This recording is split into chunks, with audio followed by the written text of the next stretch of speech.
Selamat malam pemirsa, selamat datang di iNewsroom bersama saya Davi Pratama. Pemirsa, kami akan membahas berita utama secara mendalam, komprehensif, dan tentunya eksklusif. Sebagai pembuka Newsroom kali ini kami memiliki informasi penggusuran ratusan rumah warga di Kampung Tembesi Tower, Kecamatan Sagulung, Kota Batam, Kepulauan Riau berlangsung ricuh. Pemilik rumah yang menolak direlokasi berusaha melawan petugas. Ya, bukan melawan.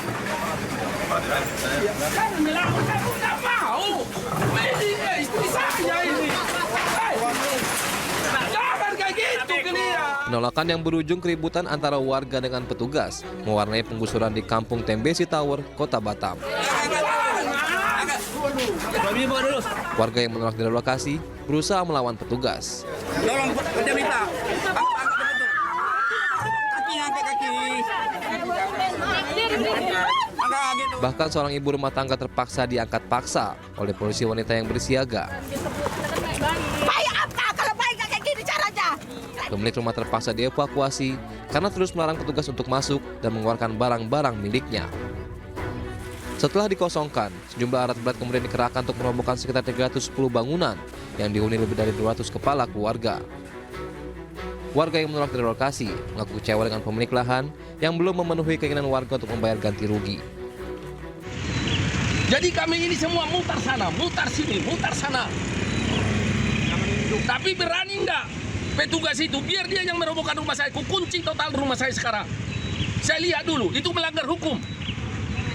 Saya akan tuntut sampai dimanapun. Kalau orang itu membongkar rumah saya tuntut sampai dimanapun. Kondusif, cuma ada beberapa tadi seperti tadi yang sama-sama kita amankan, kita kasih pengertian Pak Tambunan ya, karena memang untuk legal mereka sudah tidak benar ya. Demikian.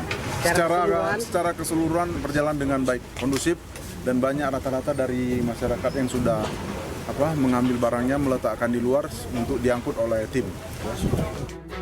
Dalam site plan-nya, lahan seluas 12 hektar milik PT Tanjung Priayu Makmur selaku pemilik lahan ini akan dibangun kawasan industri. Dari Batam, Kepulauan Riau, Gusti Yenosa, iNews melaporkan.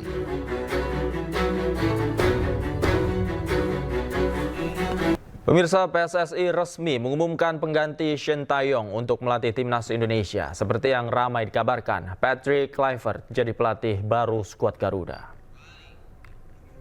Wordt die scoort, het is 1-1. Wat een plaatje van Patrick Kluivert. Pengumuman dilakukan oleh PSSI pada Rabu 8 Januari 2025 melalui akun resmi media sosial milik timnas Indonesia. Dalam video berdurasi 46 detik ini digambarkan aktivitas pelatih asal Belanda tersebut saat masih bermain di timnas Belanda dan Ajax Amsterdam. Sementara di akhir video bertuliskan, "Selamat datang Patrick Kluivert."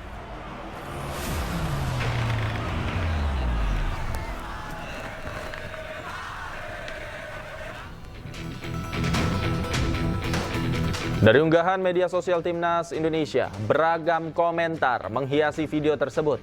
Sebagian besar mendukung keputusan PSSI mengganti Shin Tae-yong dengan Patrick Kluivert. Selain itu, dukungan demi dukungan juga dituliskan oleh netizen untuk timnas Indonesia.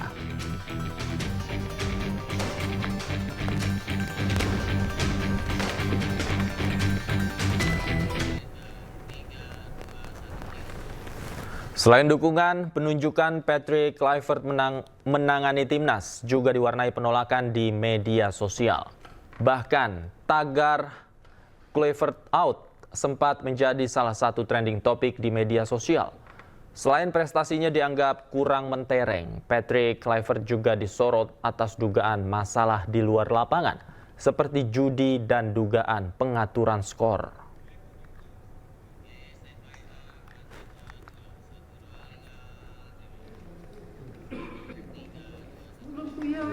Sementara itu, Exco PSSI membantah jika pelatih pengganti Shin Tae-yong merupakan seseorang yang bermasalah dengan judi dan terlibat pengaturan skor. Hal ini karena Kluivert tidak di blacklist di Eropa, sehingga rumor negatif terkait dirinya merupakan hoax.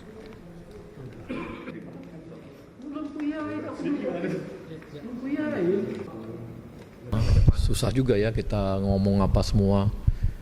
Yang pasti kalau dia terlibat match fixing ataupun pengaturan skor atau apapun yang berhubungan judi dengan itu, udah pasti orangnya di blacklist di Eropa. Udah pasti di blacklist di Eropa. Kalau dia terlibat, jadi kalau ada hoax apapun nama itu, entah siapapun namanya terserah lah ya. Yang pasti setahu kami kalau orang terlibat match fixing, terlibat pengaturan skor, terlibat akibat-akibat semua itu karena akhirnya membuat pertandingan apapun semua itu pasti sudah di blacklist di Eropa. Sementara itu pengamat sepak bola Wesley Hutagalung menilai pemecatan Shin Tae-yong dari pelatih timnas Indonesia berdasarkan hasil evaluasi. Wesley juga menilai Patrick Kluivert bisa menjalin komunikasi baik dengan pemain timnas yang mayoritas berdarah Belanda. Jadi kalau oleh Romeni masuk, kemudian Jero Ridewald masuk, bisa jadi ini tinggal 1 atau 2 paling banyak pemain lokal kita. Saya harus menyebut pemain lokal lagi karena proses pergantian pelatih kita kan menyangkut yang namanya pemain diaspora, pemain naturalisasi tidak lagi cocok atau tidak menganggap Shin Tae-yong pas untuk melatih mereka. Jadi saya harus mengatakan lagi pemain lokal dan pemain diaspora karena pengkubuan ini membuat alasan Shin Tae-yong harus terdepak sebelum kontraknya selesai 2007. Kekurangannya adalah kematangan dia, kemampuan dia teruji sebagai pelatih, apalagi saat ini kita mengejar yang namanya tiket Piala Dunia. Itu dia tidak punya tekanan sekuat itu sebagai pelatih. Ketika dia melatih Adana pun tidak di klub Turki tidak selesai, diputus tengah jalan. Dia melatih Curaçao pun tidak selesai dan Curaçao tidak berburu tiket Piala Dunia. Itu kelemahan yang harus kita perhatikan dari sekarang. Jadi ekspektasi yang terlalu tinggi. Kelebihannya mungkin dia akan membangun suasana yang kondusif terhadap tim ini, terutama pemain diaspora, pemain naturalisasi, dan kemampuan dia berbahasa.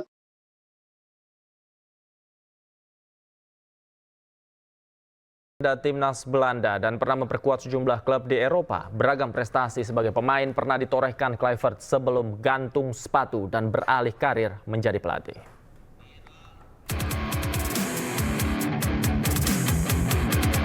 Inilah sosok pelatih baru timnas Indonesia, Patrick Stefan Kluivert. Pelatih kelahiran Amsterdam, Belanda 1 Juli 1976 ini mengawali karir sebagai pemain di beberapa klub Eropa.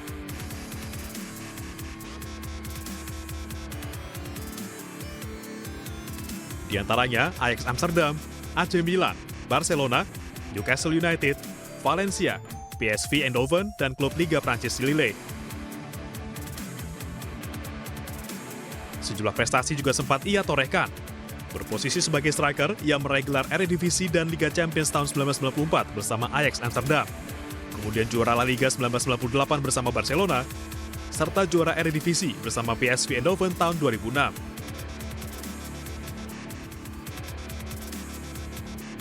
Kluivert memutuskan untuk gantung sepatu pada 2008 dan beralih karir menjadi pelatih.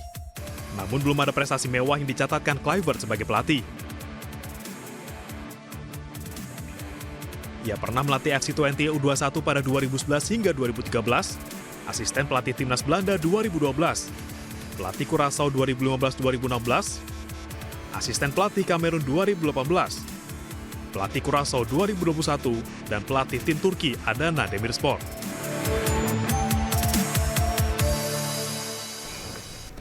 Pemirsa, Patrick Kluivert tidak hanya bertugas sendiri sebagai pelatih timnas Indonesia. PSSI resmi memperkenalkan Alex Pastoor dan Denny Lanzat untuk mendampingi Kluivert.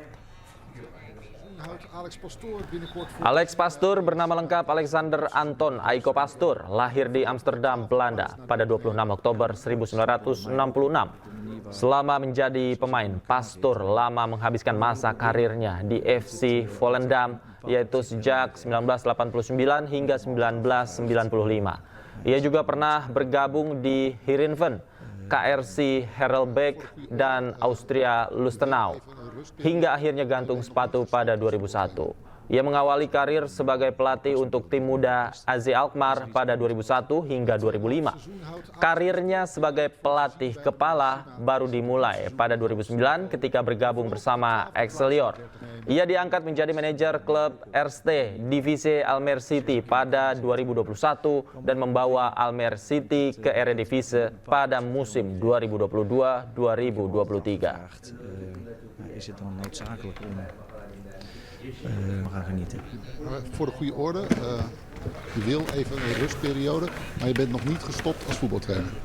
Danny, terug in Tilburg, uitzicht op het veld. Moest je lang Sementara Danny Dominguez Lanzat lahir di Amsterdam, Belanda, 6 Mei 1976. Masa kejayaannya sebagai pemain saat membela MVV dan Willem II, ia gantung sepatu pada 2014, lalu memulai karir pelatihnya sebagai asisten di Young AZ pada 2015. Pada tahun 2022, Lanzat diumumkan sebagai pelatih asisten manajer di bawah John van den Brom dan Lech Poznan. Namun, pada Desember 2023, ia meninggalkan klub tersebut setelah Brom dipecat. Hoe we daarmee kunnen identificeren. Je hebt voor 2 jaar getekend. Zitten daar ook bepaalde ambities bij?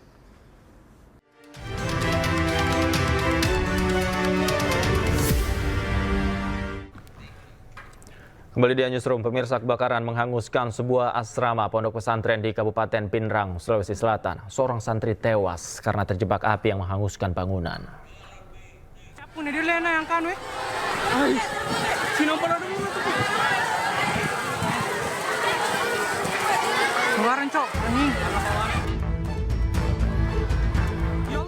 Video amatir warga merekam saat api membumbung tinggi menghanguskan bangunan pondok pesantren di Kabupaten Pinrang, Sulawesi Selatan. Asrama yang terbakar ini merupakan asrama putra milik pondok pesantren Mambaul Ulum Ad-Dariyah. Api terlihat melahap bagian atap asrama dan melebar hingga mendekati rumah warga. Seluruh santri berhamburan keluar saat api membesar menghanguskan bangunan semi permanen ini. Akibat kebakaran ini, 1 orang meninggal dunia. Korban diduga terjebak api saat beristirahat dalam kamar asrama ponpes yang terbakar. Sementara informasinya korsleting listrik. Ini yang terbakar apa Pak Jokowi? Ya, asrama putra pesantren di Patobong. Menurut informasi apinya dari selatan, kebetulan anginnya juga memang dari sana sehingga menyambar ke arah utara. Jadi semua asrama putra ini habis. Pasca pemadaman, jasad korban langsung dievakuasi oleh petugas gabungan ke rumah sakit. Diduga kebakaran akibat korsleting listrik dari salah satu ruangan. Dari Pinrang, Sulawesi Selatan, Erwin Eka Pratama, iNews melaporkan. Sebuah mobil dan SPBU terbakar di Kabupaten Sukoharjo, Jawa Tengah. Kebakaran juga membuat 2 mesin pengisian bahan bakar ludes dilalap api. Pom bensin cuplik belum ada aparat. Dari video amatir warga tampak kobaran api dan asap mengepul dari SPBU Cuplik, Sukoharjo, Jawa Tengah. 1 unit kendaraan warga jenis minibus terbakar hebat ketika melakukan pengisian BBM jenis Pertalite. Kobaran api merembet ke 2 bagian mesin pengisian BBM hingga turut ludes terbakar. Petugas Damkar Sukoharjo yang tiba di lokasi langsung memadamkan api agar tidak merembet ke bagian lain.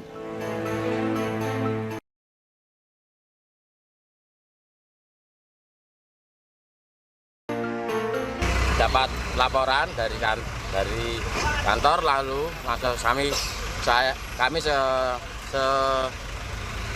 tim meluncur ke tempat ini. Sampai di sini api sudah besar dan lalu kita melakukan pengecekan dulu apakah ada listrik yang masih hidup atau tidak. Setelah dinyatakan sudah tidak ada listrik, kita melakukan pemadaman sekitar setengah jam, tapi sudah bisa dikuasai. Tidak ada korban akibat peristiwa ini, namun kerugian ditaksir mencapai ratusan juta rupiah. Tim Liputan iNews melaporkan. Pemirsa, satu keluarga yang terdiri dari istri dan 4 anaknya ditetapkan sebagai tersangka atas kasus pengeroyokan seorang wanita di kawasan Penjaringan, Jakarta. Dari hasil pemeriksaan, terungkap pelaku cemburu korban menjalin hubungan gelap dengan suaminya.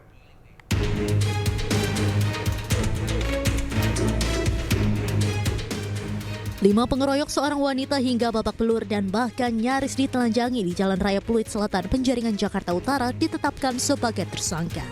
5 tersangka merupakan satu keluarga, yakni ibu dan 4 anaknya. Hasil pemeriksaan terungkap motif pengeroyokan dipicu rasa cemburu tersangka wanita terhadap korban yang diduga menjalin hubungan gelap dengan suaminya. Diduga korban ini selingkuh dengan si korban. Suami tersangka selingkuh dengan korban. Semuanya 5 ditetapkan tersangka, terus ditahan 4 orang, 1 masih anak-anak, wajib lapor ya, karena dia masih di bawah umur. Dijamin oleh bapaknya sendiri. Semua satu keluarga, masih keluarga. Istrinya, ibunya dengan anak-anaknya. Keempat tersangka kini mendekam di sel tahanan Polres Metro Jakarta Utara. Sementara 1 tersangka masih di bawah umur tidak ditahan. Para tersangka pun dijerat pasal pengeroyokan dengan ancaman 7 tahun penjara. Sebelumnya 1 wanita babak belur dikeroyok di Jalan Pluit Selatan, Penjaringan, Jakarta Utara. Korban yang babak belur bahkan nyaris ditelanjangi. Dari Jakarta, Sofyan Firdaus, iNews melaporkan. Pemirsa, puluhan siswa di Sukabumi, Jawa Barat harus bertaruh nyawa menyeberangi aliran sungai yang deras untuk bisa ke sekolah. Hal itu terpaksa mereka lakukan lantaran jembatan gantung yang biasa mereka lalui terputus akibat terseret banjir bandang pada Desember silam.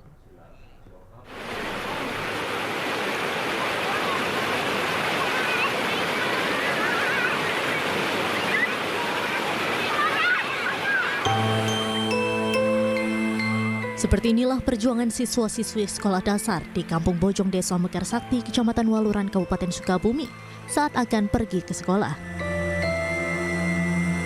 Setiap hari para siswa ini harus bertaruh nyawa menerjang derasnya aliran Sungai Cikarang demi bisa sampai ke sekolah yang berada di Kecamatan Surade, Kabupaten Sukabumi. Dibantu oleh orang tua mereka, para pelajar ini menyeberangi sungai untuk mendapatkan pendidikan di SD Negeri Cijambe. Seragam serta buku yang basah menjadi resiko agar bisa mendapatkan pendidikan yang layak. Tidak ada pilihan lain bagi para siswa ini agar bisa sampai ke sekolah meski ada jalan alternatif lain namun jaraknya cukup jauh. Jika turun hujan mereka terpaksa tidak sekolah karena khawatir terbawa arus saat melintas di sungai. Ya kalau dibilang takut sih ya takut ya, tapi mau gimana lagi, gak ada jalan lagi. Kalau ada satu-satunya jalan ya itu jauh. Ya paling kalau yang paling dekat ke sini sih. Ya pokoknya kalau airnya besar gitu dipegangin atau gimana gitu. Sebelumnya jembatan gantung sepanjang 40 meter yang menjadi akses penghubung Kecamatan Surade dan Waluran terputus diterjang banjir bandang pada 4 Desember lalu. Warga berharap agar pemerintah segera memperbaiki jembatan tersebut lantaran akses satu-satunya warga untuk beraktivitas sehingga sangat vital bagi perekonomian dan pendidikan. Dari Sukabumi, Jawa Barat, Budi Setiawan, iNews melaporkan.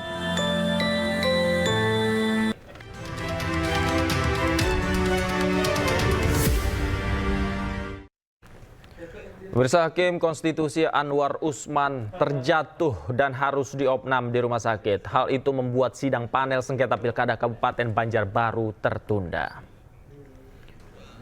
Anwar Usman hingga kini masih diobservasi di rumah sakit pasca terjatuh saat sedang berjalan. Buntut absennya Anwar Usman, sidang sengketa Pilkada di panel 3 yang semula dijadwalkan berjalan Rabu pagi harus dijadwalkan ulang. Anwar Usman masuk dalam komposisi hakim pada panel 3 bersama Arif Hidayat dan Eni Nurbaningsih.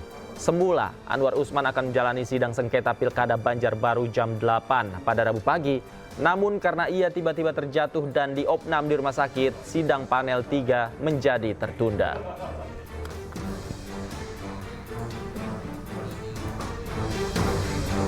Ketua KPK Setio Budianto menggelar pertemuan dengan Kapolri Jenderal Listio Sigit Prabowo. Pertemuan digelar di Gedung Utama Mabes Polri, Jakarta pada Rabu siang. Kapolri Jenderal Listio Sigit Prabowo menerima kunjungan Ketua KPK Setio Budianto di Gedung Utama Mabes Polri, Jakarta Selatan. Dalam pertemuan yang digelar tertutup tersebut, membahas sinergi pemberantasan korupsi di kedua instansi, termasuk pencegahan praktek korupsi di tanah air. Kapolri tegaskan, pertemuan ini merupakan komitmen antara Polri dengan lembaga anti rasuah untuk membangun sinergitas dalam rangka semangat pemberantasan korupsi. Terima kasih, Pak. Ada beberapa hal yang disampaikan dalam pertemuan tersebut. Yang pertama tentunya adalah kami datang dalam rangka rangkaian kegiatan pelantikan, penyumpahan, dan serah terima pimpinan dari pimpinan lama kepada pimpinan baru. Kemudian beberapa hal teknis yang kami bahas juga terkait kegiatan pagi ini adalah dalam rangka upaya meningkatkan sinergitas antara Komisi Pemberantasan Korupsi dengan Kepolisian Negara Republik Indonesia. Sebenarnya sudah banyak hal yang dilakukan, tapi kami berharap dan kami menginginkan bahwa ada peningkatan-peningkatan yang akan terjadi dalam rangka upaya pemberantasan korupsi, mulai dari pendidikan, kemudian pencegahan, dan juga penindakan. Awal dari sinergitas yang akan terus kita tingkatkan dan kita bangun dalam hal melaksanakan pemberantasan korupsi. Sebagaimana yang disampaikan oleh Bapak Presiden Republik Indonesia di dalam program Astacita, tentunya berkali-kali beliau selalu menekankan terkait dengan masalah korupsi. Dan ini tentunya menjadi komitmen kita bersama untuk betul-betul bisa melakukan perbaikan, pemberantasan terhadap korupsi, meningkatkan penerimaan negara, dan juga melakukan hal-hal yang bersifat efisiensi sehingga penggunaan anggaran negara betul-betul bisa optimal. Sebelum menyambangi Mabes Polri, Ketua KPK terlebih dulu menemui Jaksa Agung ST Burhanuddin di Gedung Utama Kejaksaan Agung. Dalam pertemuan tertutup itu, keduanya membahas kerjasama antar lembaga dalam pemberantasan korupsi di Indonesia. Melalui pertemuan ini, Jaksa Agung juga membantah adanya rivalitas antara Kejaksaan dan KPK terkait pemberantasan korupsi. Masih tolong juga pada teman-teman bahwa di antara kami itu tidak ada apa-apa. Yang kadang-kadang disudut-sudutkan bahwa kami bersaing, tidak, kami sama-sama. Kami mencintai bangsa ini dan sama-sama ingin memberantas tindak pidana korupsi. Dan tadi disampaikan beberapa hal oleh beliau, nanti beliau yang akan menyampaikannya. Dan ini adalah langkah awal kami untuk melangkah untuk ke depan lebih baik lagi. Kita ke depan akan lebih bersinergi lagi. Kita sekarang kalau dikatakan kita tidak bersinergi, kita bersinergi. Setiap langkah kita selalu koordinasi. Dan memang koordinasi tidak harus saya sampaikan kepada teman-teman tentunya. Karena secara teknis banyak setiap saat kami berkoordinasi dengan KPK. Tapi yang Satgas yang ada memang itu Satgas yang dibentuk adalah dalam rangka untuk percepatan penanganan perkara. Jadi bukan hal-hal Satgas itu di luar tugas struktural yang kami. Satgas ini adalah dibentuk Satgas adalah hanya dalam rangka untuk percepatan penanganan.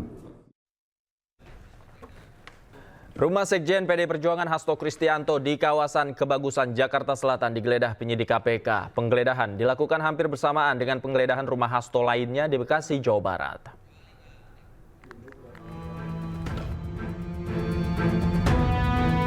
Tim penyidik Komisi Pemberantasan Korupsi mendatangi rumah Hasto Kristianto di Jalan Kebagusan 4 Dalam, Pasar Minggu, Jakarta Selatan.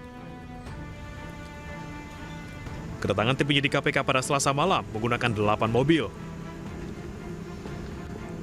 Sejumlah penyidik datang bersama aparat kepolisian didampingi oleh RT RW setempat. Saat penggeledahan, kondisi rumah hanya ditinggali oleh asisten rumah tangga dan tidak terlihat Hasto maupun anggota keluarga lainnya.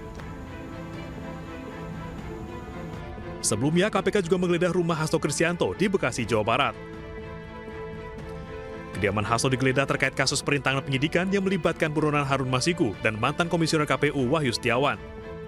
Jam 3 tadi persis kami dapat telepon bahwa penyidik KPK akan melakukan penggeledahan ke rumah Pak Sekjen. Maka kami juga coba jam 3 datang langsung untuk melihat penggeledahan yang dilakukan oleh para penyidik KPK. Ya, ada itu. beberapa barang yang diambil sama KPK nggak, Pak? Ya, ada cuman dapat satu flash disk sampai satu buku kecil tulisannya dari Mas Kusnadi. Itu aja. Yang satu koper di bawah itu apa, Pak? Kak, yang kita terima sebagai berita penyitaan barang hanya kepada 2 bukti itu. Menurut mereka itu ada dugaan keterkaitan perkara terhadap Harun Masiku. Di sisi lain, Ketua KPK Setio Budianto menyebut penggeledahan di kediaman Sekretaris Jenderal PDI Perjuangan Hasto Kristianto sudah sesuai dengan prosedur. Kendati demikian, Setio enggan membeberkan barang apa saja yang disita dari kediaman Hasto. Pak Hasto, Pak. Pak Hasto kemarin, Pak, gimana, Pak? Ya, sesuai prosedur aja. Hasilnya nanti kan pasti dilaporkan oleh penyidik. Gitu ya. Aman, Bang. Ada barang bukti yang secara spesifik penyidik lah itu. Saya kata tadi itu ada flash disk sama dokumen. Ya, itu penyidik lah yang disampaikan tadi. Baik, terima kasih ya. Rumah Hasto Kristianto digeledah usai ia tidak hadir dalam panggilan KPK.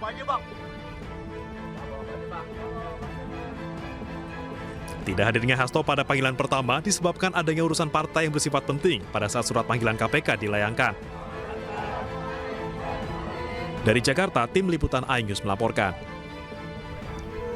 Sebelumnya, usai ditetapkan tersangka oleh KPK, Sekjen PD Perjuangan Hasto Kristianto melawan. Juru bicara PDIP Guntur Romli menyebut Hasto memiliki video skandal elit politik Indonesia dan akan disebarkan dalam waktu dekat.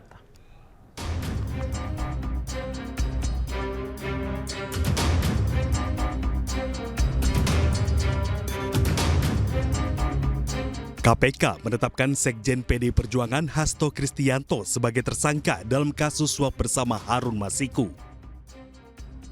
Hal ini terkuak dalam surat pemberitahuan dimulainya penyidikan yang diterbitkan KPK. Ada 2 surat perintah penyidikan. Pertama, Hasto ditetapkan sebagai tersangka atas kasus suap. Dan kedua, Hasto ditetapkan sebagai tersangka karena dinilai merintangi penyidikan. Berdasarkan sprindik tertanggal 23 Desember 2024. Komisi Anti Rasuah menemukan bukti Hasto bekerja sama dengan Harun Masiku melakukan upaya suap pada komisioner KPU saat itu, Wahyu Setiawan, untuk meloloskan Harun Masiku sebagai anggota legislatif saat pergantian antar waktu. Tak hanya satu, KPK menemukan bukti lain saat Hasto berupaya merintangi penyidikan. Hasto diketahui meminta pegawainya untuk menelpon Harun Masiku saat KPK melakukan OTT pada Januari 2020 silam. Saat itu Hasto memerintahkan Harun merendam ponselnya ke dalam air dan segera melarikan diri. Pada tanggal 8 Januari 2020 pada saat proses tangkap tangan oleh KPK, Saudara HK memerintahkan salah satu pegawainya di Jalan Sultan Syahrir yang biasa digunakan sebagai kantor untuk menelpon kepada HM dan memerintahkan supaya merendam HP dalam air dan segera melarikan diri. Bahwa pada tanggal 6 Juni 2024, sebelum Saudara HK diperiksa sebagai saksi oleh KPK, Saudara HK memerintahkan kepada salah satu pegawainya untuk menenggelamkan HP yang dalam penguasaan pegawai tersebut agar tidak ditemukan oleh KPK. Atas penetapan kasus tersangka ini, Hasto Kristianto melawan. Melalui juru bicara PDIP, Guntur Romli, Hasto disebut-sebut memiliki video-video skandal korupsi yang melibatkan elit politik di Indonesia. Dan Mas Hasto itu taat hukum dan kooperatif. Dan yang menarik adalah Mas Hasto sudah membuat puluhan video. Itu adalah yang tadi disampaikan itu yang pertama, akan ada lanjutan puluhan video yang juga di situ akan membongkar dugaan keterlibatan petinggi-petinggi negara kasus korupsi. Dan ini video-video nanti itu kalau diliris akan menggemparkan, Mas, akan mengubah peta pemberantasan korupsi, opini publik, dan luar biasa karena yang akan disebut nama-namanya dan bukti-buktinya nanti sungguh mencengangkan. Dan saya sudah menonton beberapa video tersebut dengan bukti-bukti yang sudah ada. Jangan lupa bahwa yang disampaikan dalam video Mas Hasto yang akan dirilis nanti, bagaimana ancaman itu hadir kepada dia kalau sampai memecat namanya Jokowi dan keluarga akan ditetapkan sebagai tersangka. Dan itu setahun belakangan ini Mas Hasto selalu diancam dengan kasus Harun Masiku. Guntur Romli menyebut video-video skandal elit politik Indonesia itu kini dititipkan oleh Koni Bakri dan akan disebarluaskan dalam waktu dekat. Tim Liputan iNews melaporkan. Kita ke informasi lain, pemirsa. Kapolda Banten Irjen Suyudi Aryoseto memutasi Kapolsek Cinangka AKP Asep Iwan Kurniawan bersama 2 anggotanya. Mutasi atau pemindah tugasan tersebut sebagai pemeriksaan khusus yang dilakukan Propam Polda Banten.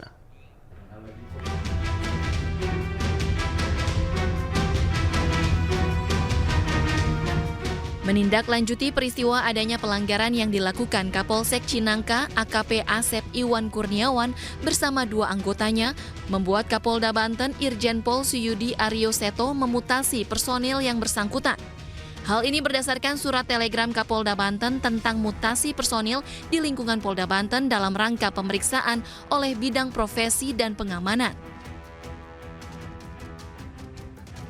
Kapolda Banten secara tegas telah menindaklanjuti dugaan pelanggaran yang dilakukan Kapolsek Cinangka beserta 2 anggota lainnya terkait adanya dugaan ketidakprofesionalan dalam melaksanakan tugas.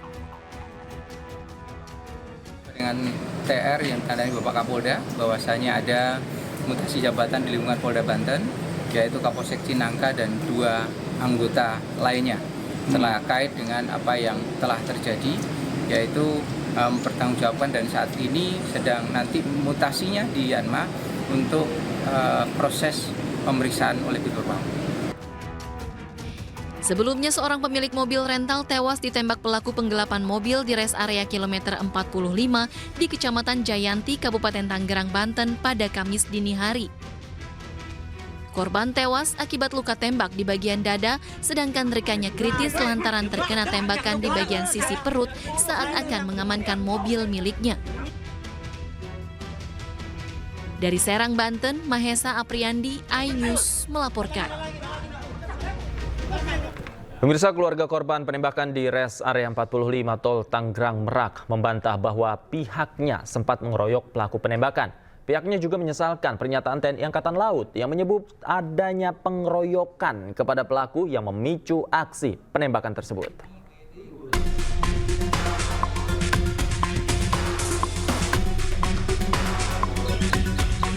Suasana duka masih terasa di rumah Ilyas Abdurrahman, bos rental yang tewas ditembak oknum TNI Angkatan Laut di res area 45 Tol Tangerang Merak. Sejumlah kerabat hingga relasi bisnis korban masih berdatangan ke rumah duka. Pihak keluarga korban berharap perlindungan ke Lembaga Perlindungan Saksi dan Korban atau LPSK dan meminta keadilan ke Presiden Prabowo terkait nasib keluarga mereka saat ini. Tidak hanya perlindungan, keluarga juga membantah adanya aksi pengeroyokan terhadap para pelaku. Keluarga pun menyesalkan adanya pernyataan pengeroyokan kepada para oknum tentara sebelum kejadian penembakan. Disayangkan sekali karena kejadiannya tidak seperti itu. Kejadian di KM45 ada terkaitannya di Saketi Pandeglang. Dan saya pun sebelumnya belum diperiksa dari pihak TNI bahwa kejadian seperti apa. Ternyata sudah terjadi statement bahwa kita terjadi pengeroyokan itu, saya sangat gimana ya, susah banget untuk mencari keadilan di negara ini karena tidak sesuai apa yang fakta yang sebenarnya terjadi.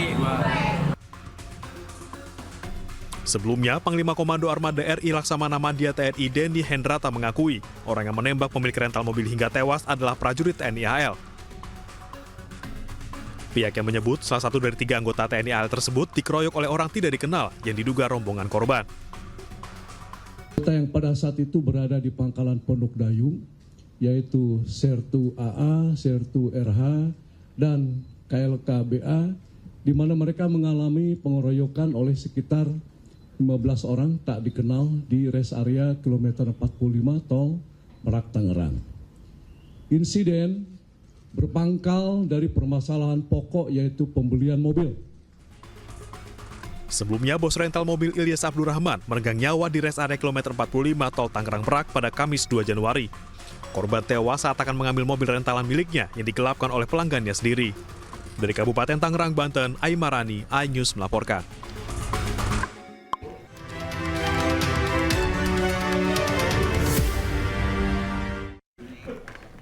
Kembali di Newsroom, pemirsa, Panitia Kerja Haji DPR RI melaporkan penurunan biaya haji ke Presiden Prabowo Subianto. Meski begitu, Presiden belum puas dengan penurunan biaya haji tersebut. Hal tersebut disampaikan oleh Ketua Komisi 8 DPR RI, Marwanda Sopang, usai bertemu dengan Presiden Prabowo Subianto di Istana Selasa kemarin. Menurut Marwan, Presiden Prabowo kurang puas dengan biaya yang ditetapkan sebelumnya, yakni Rp55,4 juta per orang atau turun Rp4 juta dari tahun sebelumnya. Meski demikian, Marwan menyebut ketidakpuasan Presiden Prabowo tersebut akan menjadi evaluasi di tahun berikutnya.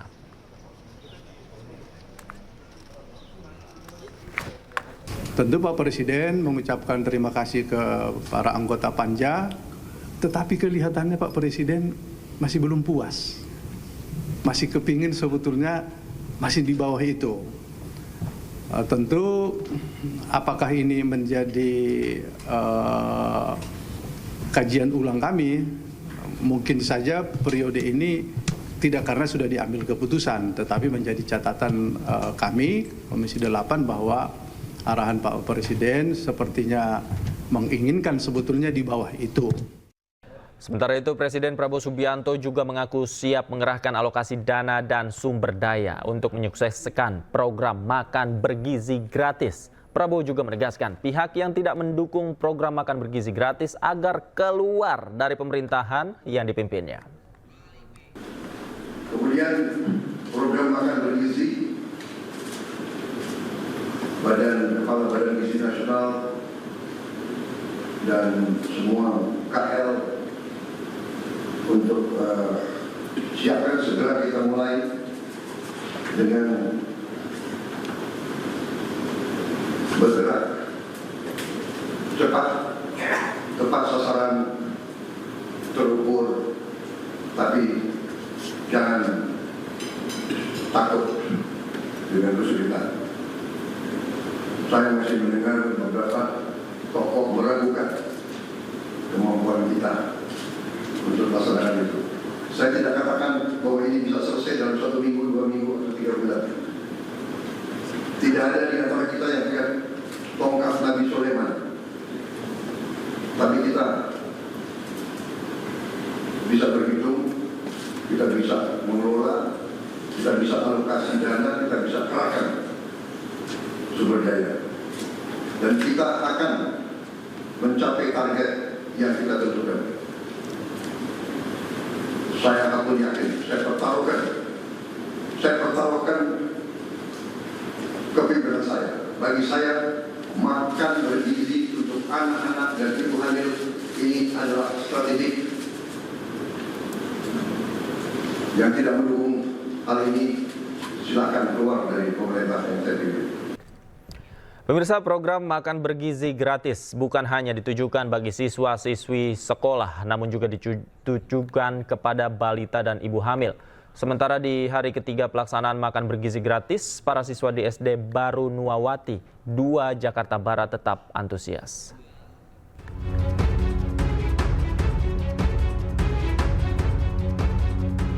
Selain ke sekolah-sekolah, program makan bergizi gratis juga disalurkan kepada ibu hamil, ibu menyusui, dan balita. Sebanyak 67 paket makanan ini disalurkan Satuan Pelayanan Pemenuhan Gizi (SPPG) Pulau Gebang melalui Posyandu Tunas Harapan 1 Pulau Gebang, Cakung. Berbeda dengan di sekolah, pemberian paket makanan bergizi gratis di Posyandu tidak dilanjutkan dengan makan bersama. Penerima diminta untuk membawa tempat makanan masing-masing dari rumah. Sejumlah penerima bantuan berharap menu bisa variatif, terutama untuk sayuran balita bisa dibedakan dengan dewasa. Kalau di posyandu ini kan yang penerimanya ibu hamil dan ibu menyusui. Itu menunya berbeda, Ibu? Berbeda. Kalau yang ibu hamil itu ada tambahan telur, sama porsinya lebih besar. Lebih besar. Ya, lebih banyak lah gitu. Ya mungkin karena orang tua sama balita mungkin beda. Cuman sayurnya kayaknya sama. Itu tadi saya minta supaya yang balita itu kalau bisa sayurnya dikasih variasi yang jangan disamakan sama yang dewasa. Iya, soalnya kalau tempe memang anak-anak juga kurang suka gitu loh. Iya. Rata-rata seperti itu, Bu ya? Iya. Program makan bergizi gratis yang digagas pemerintah pusat di hari ketiga tetap disambut antusias para siswa di SD Barunawati 2 Jakarta. Di sekolah ini sebanyak 216 porsi makanan dibagikan kepada siswa. Para siswa pun nampak menikmati makanan yang disajikan dengan menu nasi putih, sayur tumis kacang panjang dan bakso, tempe orek, dan buah salak. Para siswa dan pihak sekolah berharap program makan bergizi gratis dapat terus terlaksana dan berkelanjutan. Dari Jakarta, Tim Liputan iNews melaporkan.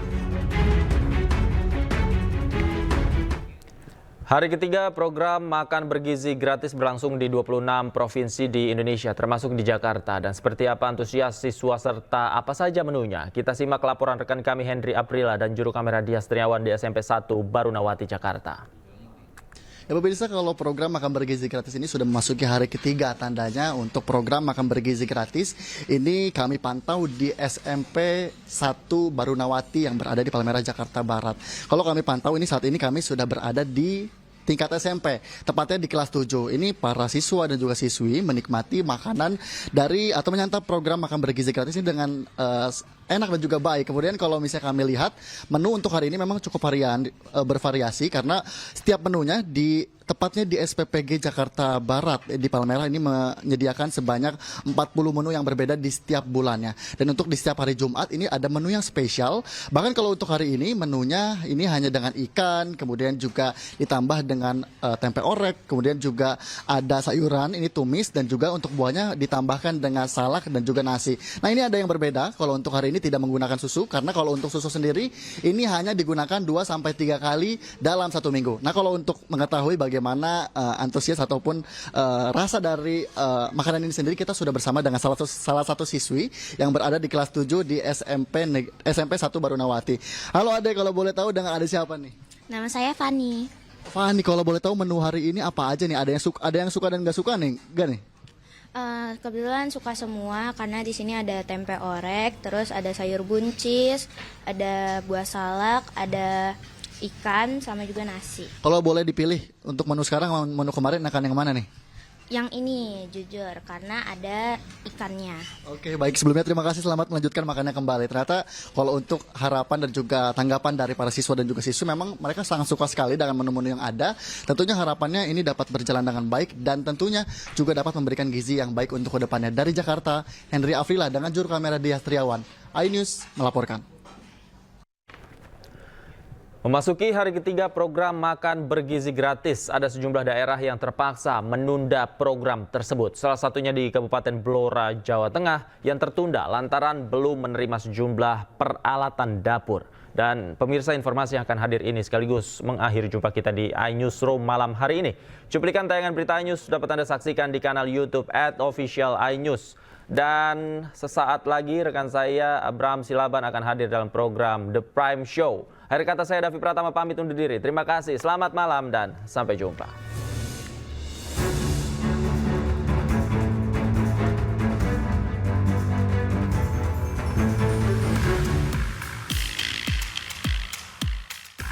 Memasuki hari ketiga pelaksanaan program makan bergizi gratis berlangsung lancar di sejumlah daerah. Seperti di Pekalongan, Jawa Tengah, ratusan siswa SDN 03 Rowo Kembu terlihat bersemangat dan senang mendapat makan bergizi gratis. Menu yang disajikan dalam paket ini adalah nasi, sayur, ayam, dan tahu, serta susu kemasan. Para siswa mengaku suka dengan menu tersebut.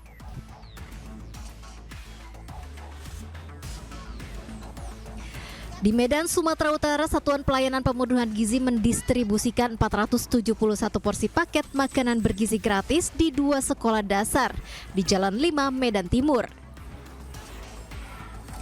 Sejumlah siswa mengaku senang dengan adanya program makan bergizi gratis ini, lantaran bisa menghemat uang jajan dan dapat ditabung.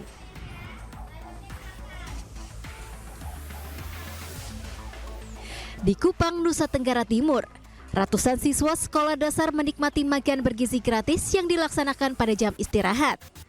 Sejumlah siswa mengaku tidak lagi merasa lapar di sekolah serta tidak perlu lagi membawa uang jajan.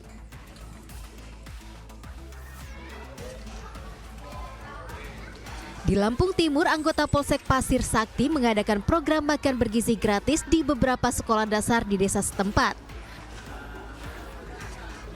Menariknya, dana yang digunakan untuk mensukseskan program tersebut murni dari sumbangan para anggota.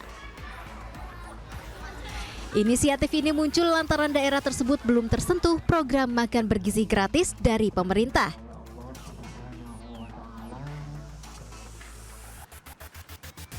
Meski digelar secara serentak, ada sejumlah daerah yang pelaksanaannya ditunda, termasuk di Kabupaten Blora, Jawa Tengah. Hal ini disebabkan adanya sejumlah peralatan dapur yang belum diterima. Tim Liputan iNews melaporkan.